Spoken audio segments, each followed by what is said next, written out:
हर दिन सूरज ढलता है, लेकिन हर कोई उसे खूबसूरती से कैद नहीं कर पाता। कभी आसमान फीका लगता है, कभी फोटो में वो जादू ही नहीं आता। लेकिन सच यह है, एक सही सेटिंग और कुछ छोटे छोटे टिप्स आपके सनसेट फोटोग्राफी को कंप्लीटली बदल सकते हैं। आज मैं आपको दिखाऊंगा कैसे आप भी कैप्चर कर सकते हैं वो सिनेमैटिक गोल्डन आवर वाले शॉट्स या फिर सनसेट वाले शॉट्स जो सीधे दिल में उतर जाएं।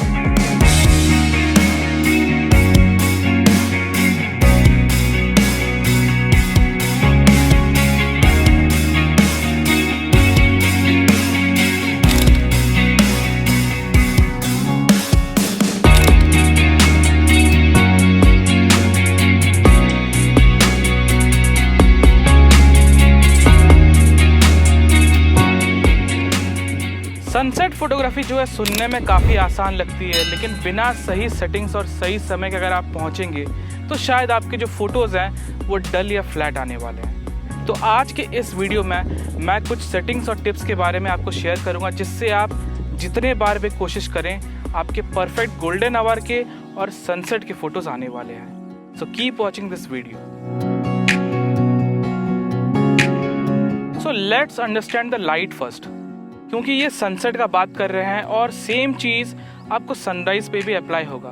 सनसेट बहुत तेज़ी से निकलता है, तो ऐसा नहीं हो सकता कि आप सनसेट हो रहा है और पहुंचेंगे तब फोटोग्राफी कर पाएंगे। अगर आप एक ट्रैवलर हैं और बस व्यू को एंजॉय करना चाहते हैं तो शायद आप 15 मिनट पहले पहुंच जाएं, तब भी आपको अच्छा व्यू मिल सकता है।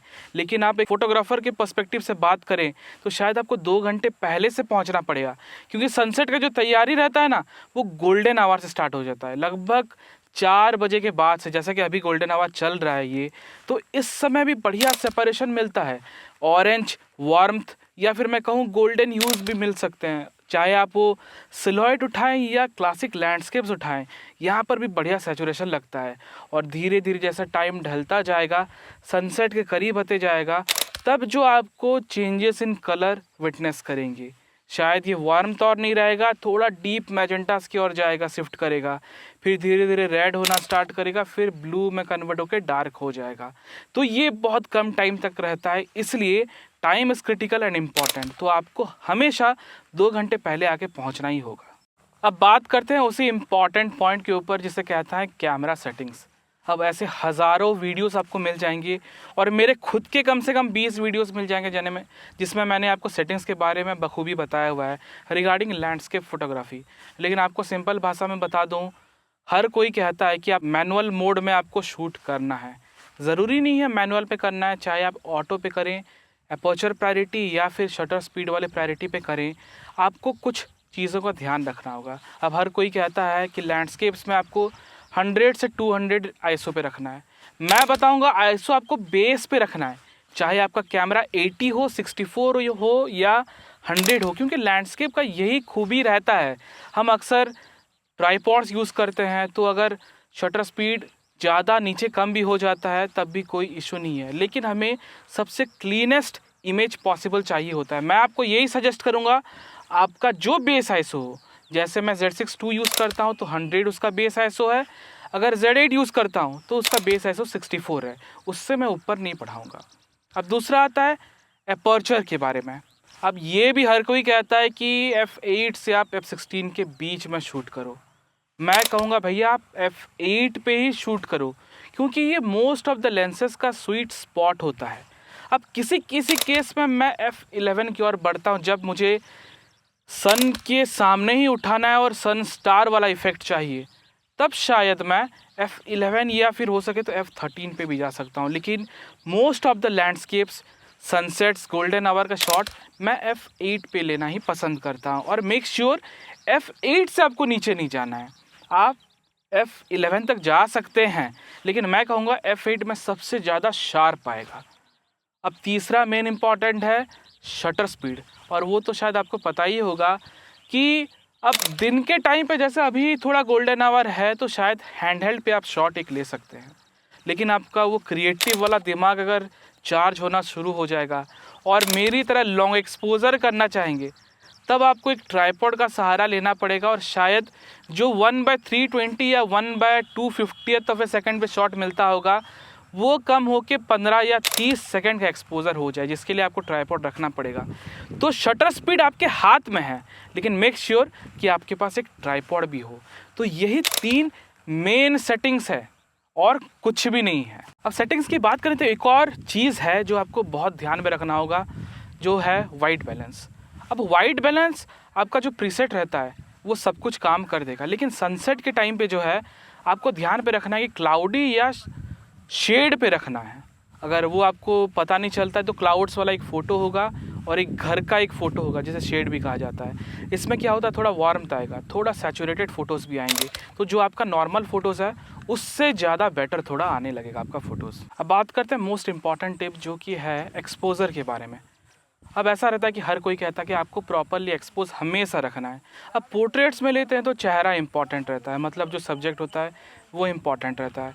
अब बर्ड्स भी कर रहे हैं तो वो बर्ड जो है वो इम्पॉर्टेंट रहता है। लेकिन लैंडस्केप्स में क्योंकि सनसेट कर रहे हैं और कलर स्काई में रहने वाला है, क्लाउड्स का मेन फोकस रहता है, तो उसको हमें प्रॉपरली एक्सपोज करना है।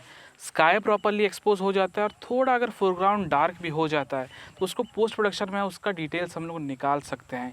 या फिर एक और तरीका तो है ही, मल्टीपल एक्सपोजर करके या फिर ब्रैकेटेड शॉट लेके एक अंडर एक हायर एक्सपोजर और एक प्रॉपर एक्सपोजर को लेके ईजिली लाइटरूम या फोटोशॉप में वो फिक्स हो जाता है और आपको एक फाइनल ओवरऑल प्रॉपर एक्सपोजर वाला फ़ोटो भी मिल सकता है। अब एक और इम्पॉर्टेंट टिप का बात करते हैं, जो कि है सिलुएट फोटोग्राफी।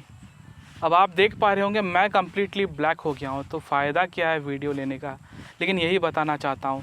सन के सामने आपको रखना है, इसे सिलुएट कहते हैं, जो कि सब्जेक्ट या फोरग्राउंड जो कुछ भी है सब कुछ ब्लैक हो जाएगा।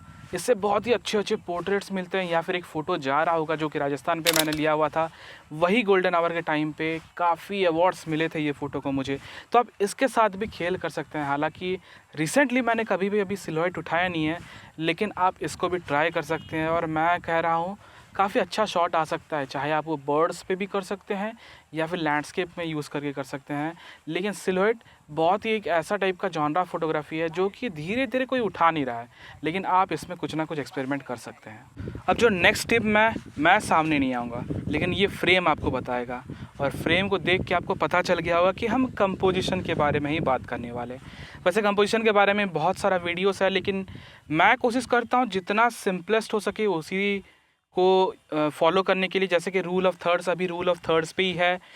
अगर आप 2 वर्टिकल लाइंस 2 हॉरिजॉन्टल लाइंस करते हैं तो वो 9 इक्वल पार्ट्स में डिवाइड हो जाएगा और 4 इंटरसेक्शन पॉइंट पे आप किसी भी इंटरसेक्शन पॉइंट पे रख दीजिए सब्जेक्ट को, और मेक श्योर कि आपका जो हॉराइजन है वो आइदर 1/3 पे है या फिर 2/3 पे है। जैसे कि फोरग्राउंड को अभी मैंने 2/3 पे रखा हुआ है और स्काई को 1/3 पे रखा हुआ है, क्योंकि स्काई पे मुझे उतना डिटेल्स कुछ पता नहीं चल रहा है। उसके साथ अगर 2-3 कंपोजिशनल रूल और मिल जाते हैं, जैसे कि फोरग्राउंड पे रखना, जैसे कि अभी फोरग्राउंड पे रखा हूँ, कभी कभी लीडिंग लाइंस अच्छा काम बन जाता है, या फिर कभी कभी जो कर्व्स होते हैं वो भी अगर मिल जाए तो बहुत बढ़िया हो जाता है। तो बस सिंपल ही रखना है, रूल ऑफ थर्ड्स को फॉलो कीजिए तो आपका मेजर काम हो ही जाएगा। आपको एक प्रो टिप शेयर करना चाहूँगा। जैसे कि पीछे मेरा भी सन है, देख सकते हैं, तो यहाँ पर मैंने जो है एक्सपोजर कंपेंसेशन है, यानी एक प्लस माइनस का साइन रहेगा आपके कैमरा पे, उसको आपको -0.3 या -0.7 से -1 तक रखना है। वो क्यों? क्योंकि ये ज़्यादा कलर्स कैप्चर करेगा। अगर सोचिए आपका प्रॉपर एक्सपोजर ज़्यादा हो जाता है और सन है या फिर ऐसे क्लाउडी अगर डिटेल्स हैं गायब हो जाते हैं, तो वो लैंडस्केप पे बिल्कुल काम नहीं बनने वाला है। तो मेक श्योर कि आप 0.7 या फिर -0.7 या फिर -1.0 पे अगर रखते हैं तो आपको थोड़ा डिटेल और ज़्यादा मिलेगा और स्काई में ड्रामा ज़्यादा मिल सकता है। तो चलिए, यही था बस टिप्स के बारे में। अब रियल टाइम फोटोग्राफी करते हैं, क्योंकि सन थोड़ा नीचे आने वाला है। अभी धीरे धीरे आधे घंटे में शायद सनसेट हो जाएगा, लेकिन उससे पहले गोल्डन आवर का जो ह्यूज़ है उसका मज़ा लेते हैं और कुछ अच्छा फोटो उठाते हैं।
अगर ये सेटिंग्स और टिप्स आप यूज़ करेंगे और फॉलो करेंगे तो आपका जो सनसेट फोटोग्राफी का जर्नी है ना, वो नेक्स्ट लेवल पे हो जाएगा। मेरा गारंटी के साथ मैं कह रहा हूँ कि मैंने यही सब फॉलो करके मेरा जो अमेचर से थोड़ा सा इंटरमीडिएट हो के एडवांस हो के अभी प्रो लेवल का जितने फ़ोटोज़ उठाता हूँ सब इसी को फॉलो करके ही उठाया हूँ। वैसे आप बताइए आज का वीडियो आपको कैसा लगा। एक चीज़ के लिए माफ़ी मांगना चाहूँगा, महीने भर तक वीडियो मैं कुछ भी अपलोड नहीं किया। बहुत लोग शायद गुस्सा होंगे, नाराज़ भी होंगे और कई सारे लोग ये भी सोच रहे होंगे कि हुआ क्या नहीं छोड़ा। तो मैं किसी वायरल इन्फेक्शन से जूझ रहा था, तो मुझे छूटते छूटते उसको करीब करीब 20 से 25 दिन हो गया। तो सोचा कि ये 3 हफ्ते में अगर वीडियो छोड़ता हूँ तो शायद अच्छा नहीं रहेगा, तो चलो कम्प्लीटली 1 महीने का ब्रेक ही ले लेते हैं, उसके बाद ही करेंगे। तो ये 3-4 दिन पहले ही मैं ठीक हुआ हूँ और आज वीडियो बनाने के लिए आ गया। तो बस अगर आपका सपोर्ट रहा इसी तरह तो मैं और शायद ग्रो कर पाऊँगा। और अगर आप मेरे चैनल पे पहली बार आ रहे हैं तो रिक्वेस्ट यही रहेगा, ऐसे ट्यूटोरियल सेशन देखने के लिए आपको फॉलो करना है, लाइक करना है, सब्सक्राइब करना है और most importantly don't ever miss to hit the bell button, क्योंकि उसी से सारे वीडियोस का नोटिफिकेशन आपको पहले से मिल जाएगा। तो बस सनसेट का नज़ारा लेते हुए आपसे अलविदा लेना चाहूँगा। It's your lemon photographer Amit, signing off and take care.